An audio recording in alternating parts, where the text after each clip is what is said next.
I want to tell you all a story. It's about me, Asiyah Asalam and Jai Grant. This story took place, it started about 40 years ago. One day, I asked my dad, "What's that hole on top of my ear?" He said, "It means you'll always be protected." I believed him. So, I was a risk taker. I followed my gut when making big life decisions. I knew I was always protected. In 1996, I graduated from college with my civil engineering degree. I took a job with the Federal Highway. That Federal Highway took me all the way from New York to the base of Mount St. Helens in Washington State. One weekend, I took a drive to Portland, Oregon for the week for a street festival. On the way home, my Honda Civic EX hit an oil slick. My car spun around 360 degrees. I couldn't right my vehicle. I did what they said, to just turn into the skid, but nothing helped. But all of a sudden, hands grabbed the wheel and righted my vehicle. So I said, "Thank you, Grandma," and kept on driving. When I got home, I called my parents, and I told them what happened. My father said, "That was your grandmother. She was always there. She's watching you wherever you go. She makes sure you're protected. You're all the way in Washington. You're so far away from the family, so she's there with you all the time." So we're fast forwarding to February 1st, 2014. I was jogging down Zion Hill in Tortola, and I was hit by a drunk driver. I moved here to Tortola about in 2006, but on that day, February 1st, 2014, I was thrown nearly 20 feet in the air, and I landed on my head, right here. My family told me that my relatively good health and athleticism and my fluffy braided rope twist helped protect me and sustain my life. Grandma Sybil was on duty that morning. I was resuscitated and the next morning airlifted to Broward County Medical in Florida, where they had to treat my extensive injuries. I didn't wake up until Grandma Sybil told me to. She's like my angel. All I remember was her saying, "Go back that way, sugar dumpling. Go back into the room where the people are who love you." So I said, "Okay, Grandma, I love you," and opened my eyes. I was surrounded by my family and friends. My best friend Shahara had been singing to me for weeks. I was told later that I had been in a coma for 3 weeks. I was paralyzed from the waist down, and I had a trach in my neck to assist my breathing. The swelling on my brain had gone down by that time. I kept feeling for places on my body to see what was broken, but nothing was broken except for my brain. I learned that I had a traumatic brain injury. And what that means is that my injury is permanent.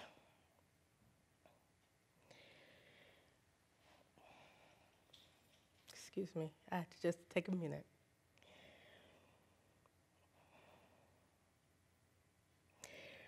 We didn't know how messed up my brain was until I had to sign my release form from Broward County Medical. My signature looked like my dog wrote it. The faces of my family said it all. They were shocked and very worried.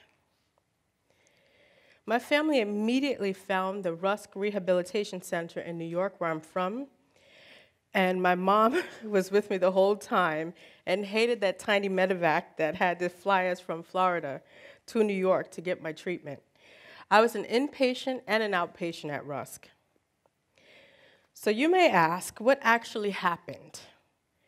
I learned months later that it was a traumatic brain injury. They call it a TBI.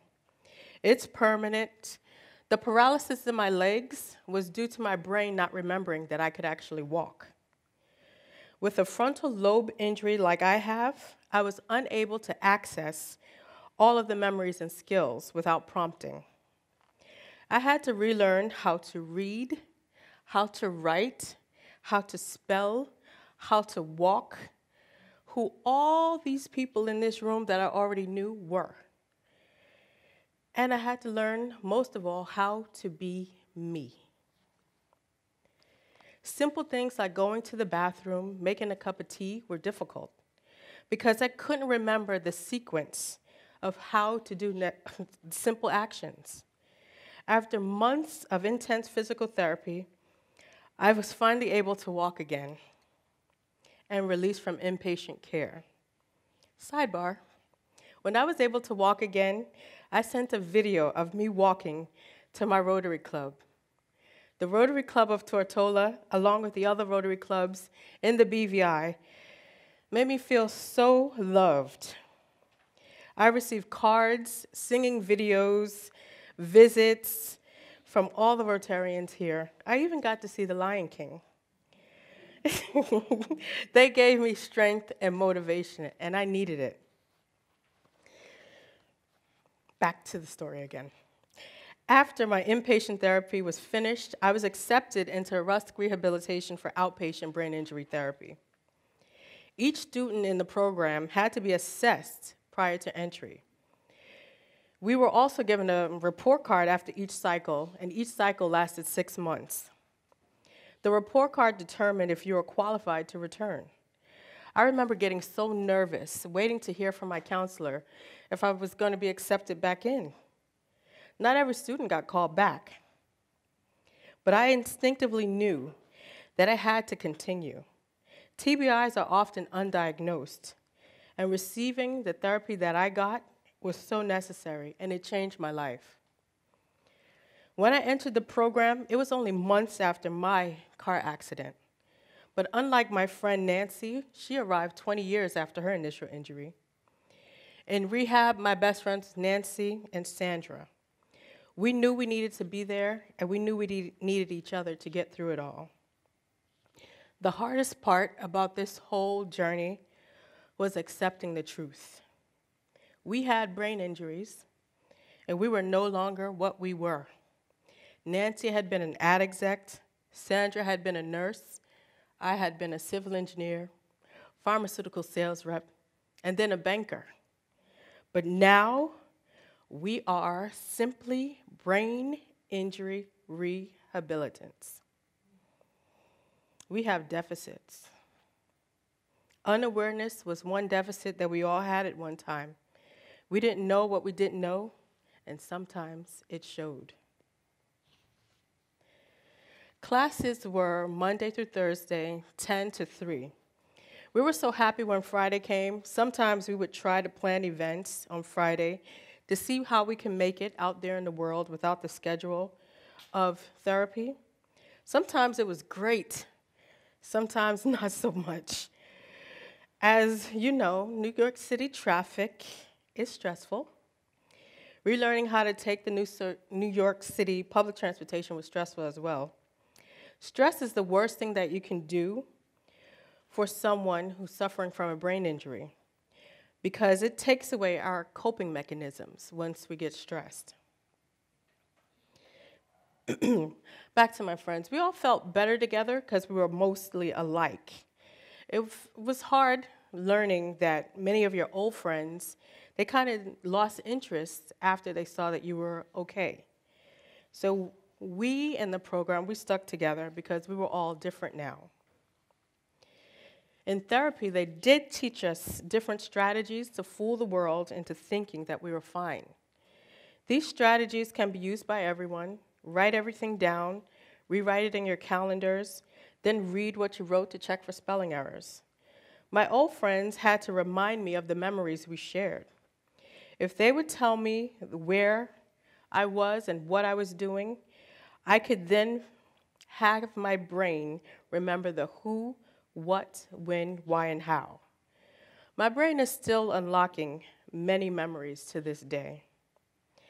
I did learn that I have a spatial photographic memory. I always knew where everything was. So if I touched it or saw it, I knew where it was. I was also very tidy. So you can't lose something if you always put it back where it belongs.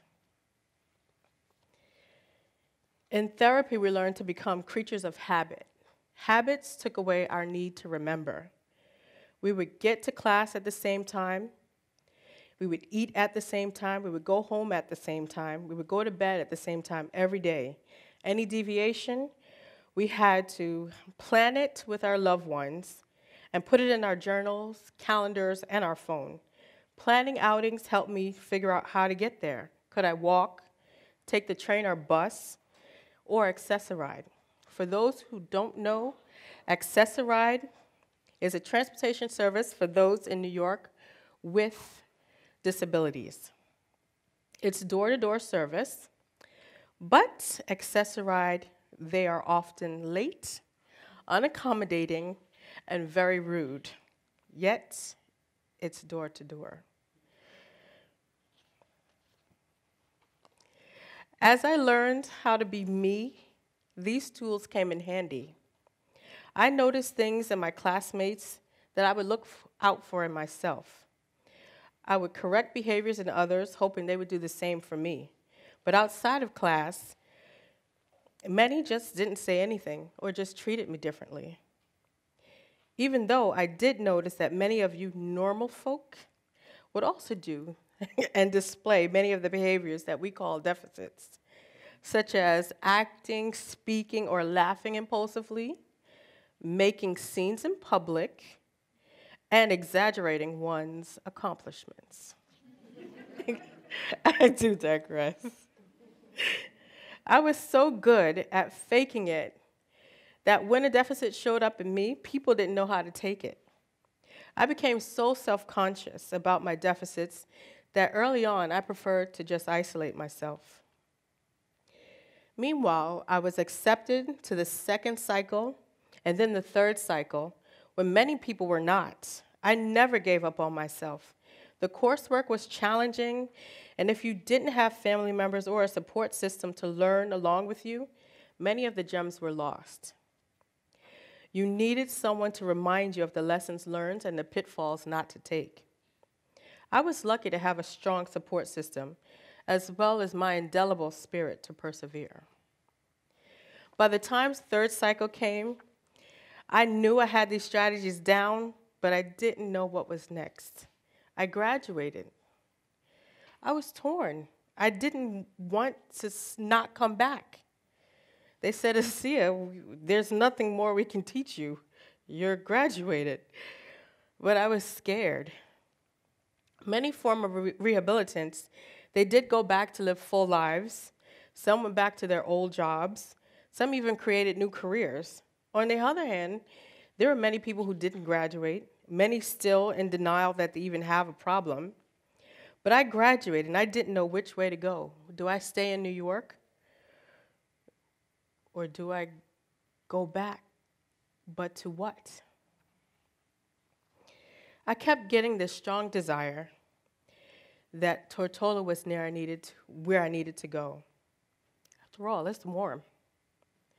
Rumor has it, my last client at Scotiabank, the day before my accident, she would toot her horn every time she passed the bank while I was recovering. She even got her friends to do the same thing. I believe the tooting of her horn and the horn of her friends was one of the beacons that got me to return to Tortola. But before I could come back, I had to shake the depression that fell upon me. I confided in my neurologist that I often wished I was dead. It would just be easier.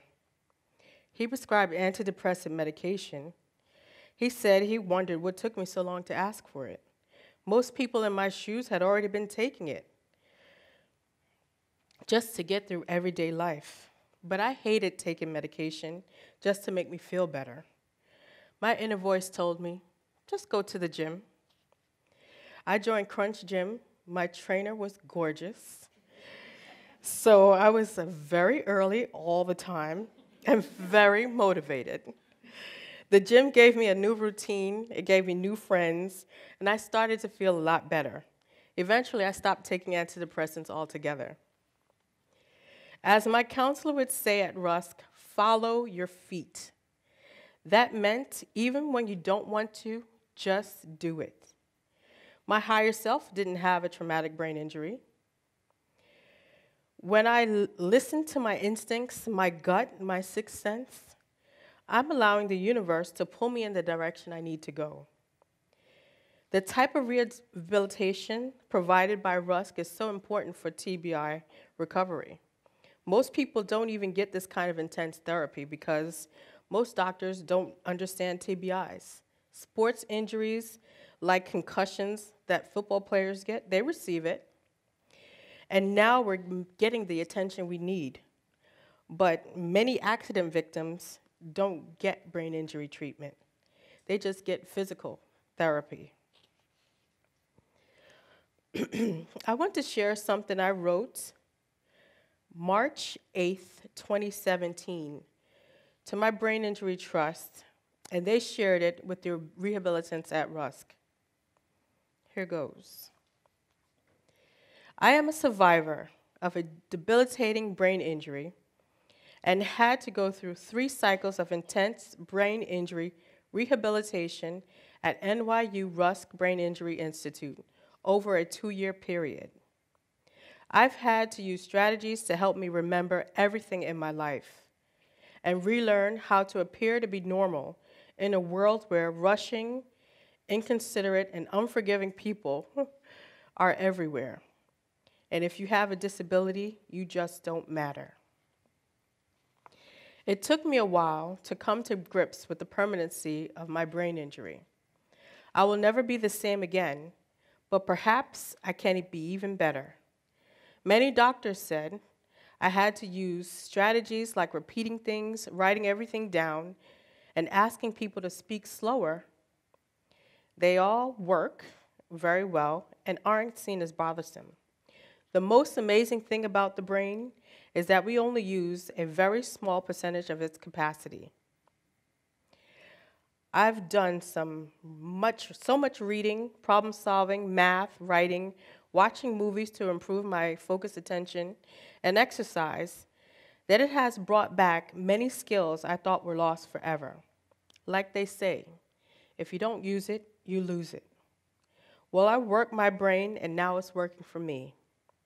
My story is a demonstration of what focus and attention to your brain can produce. I am productive now. I use my calendar to keep me organized. I use notes to track all my ideas, and I always ask to be note taker when I'm in a group setting. Most people think I've recovered well and say I don't appear to have a disability. I'm happy to hear this. My ongoing challenge isn't to be recovering, but to unlock the potential of my brain and to be the most productive I can be. That was what I sent to my team in New York. I'm still a work in progress. I'm still a risk taker. I'm still protected. I'm still finding my feet, literally. This right leg doesn't listen to me at times. I'm not yet working. I'm capable of living independently. I made it through Irma and Maria, and I'm still here. I'm living my dream right here, right now. I'm on a stage, and everyone is listening to what I have to say. You can't keep this good woman down. Grandma Sybil wouldn't let you. Thank you.